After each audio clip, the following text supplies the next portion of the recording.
Hey guys, how's it going? My name is Adam. Today I'm going to show you how to see who viewed your Snapchat story. So first of all, go ahead to your app, so Google Play, and double check if the Snapchat app needs to be updated. If it does, just go ahead and get right on it, and if it doesn't, just move along to the next step. Now what I'm going to do, I'm going to just open up the Snapchat, and as you can see right here, this is like the home feed, and basically in order to see who viewed your story, you'll need to make a story, right? So I'm gonna just go ahead right here and take a picture, for example, and I'm gonna just hit right here to the story, and I'm gonna just allow while using the app, and I'm gonna just hit right here, okay? And basically you're gonna see right here, I sent my story right here, right? And basically if I wanted to see how many people watched my story or viewed my story, I'm gonna click on my Bitmoji at the top left, and from here you're gonna see right here, this is my story and everything, and you're gonna see right here in the story, if I clicked right here to the story, you're gonna see how many people watched my story, and if I clicked right here to the story, you're gonna see right here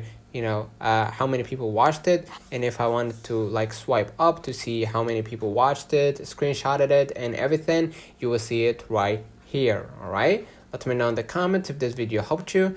Don't forget to like and subscribe. Thank you for watching.